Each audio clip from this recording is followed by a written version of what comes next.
بسم اللہ الرحمن الرحیم۔ شادی صرف ایک معاہدہ نہیں ہوتی، یہ ایک عبادت ہے۔ اسلام میں شوہر اور بیوی کا رشتہ صرف ساتھ رہنے کا نہیں، بلکہ رحمت، سکون اور محبت کا رشتہ ہے۔ آج ہم رسول اللہ صلی اللہ علیہ وسلم کی وہ خوبصورت احادیث سنیں گے جو اگر زندگی میں آ جائیں تو گھر جنت کا حصہ بن جاتا ہے۔ رسول اللہ صلی اللہ علیہ وسلم نے فرمایا، تم میں سے بہترین وہ ہے جو اپنے گھر والوں کے لیے بہترین ہو۔ یعنی مرد کی اصل پہچان باہر کی دنیا میں نہیں، گھر کے اندر ہوتی ہے۔ نبی صلی اللہ علیہ وسلم نے فرمایا، عورتوں کے ساتھ بھلا سلوک کرو۔ اسلام مرد کو سخت نہیں بلکہ رحمت والا بناتا ہے۔ بیوی سے نرمی سے بات کرنا اللہ کو بہت پسند ہے۔ رسول اللہ صلی اللہ علیہ وسلم نے فرمایا، بیوی کے منہ میں محبت سے نوالا دینا بھی صدقہ ہے۔ سوچیں، جب نیت اللہ کے لیے ہو تو محبت بھی عبادت بن جاتی ہے۔ حضرت عائشہ رضی اللہ عنہا فرماتی ہیں، رسول اللہ صلی اللہ علیہ وسلم گھر کے کاموں میں اپنی بیویوں کی مدد کرتے تھے۔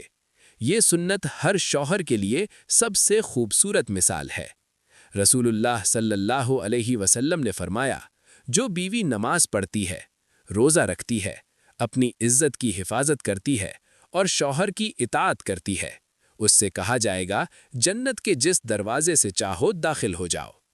نبی صلی اللہ علیہ وسلم نے سختی سے فرمایا، اللہ کی بندیوں کو مت مارو۔ اسلام میں ظلم کی کوئی جگہ نہیں۔ رسول اللہ صلی اللہ علیہ وسلم اپنی بیویوں سے محبت کا اظہار فرماتے تھے۔ اسلام محبت کو چھپاتا نہیں بلکہ پاک بناتا ہے۔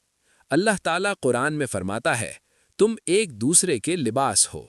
شوہر اور بیوی ایک دوسرے کی حفاظت، عزت اور سکون ہے۔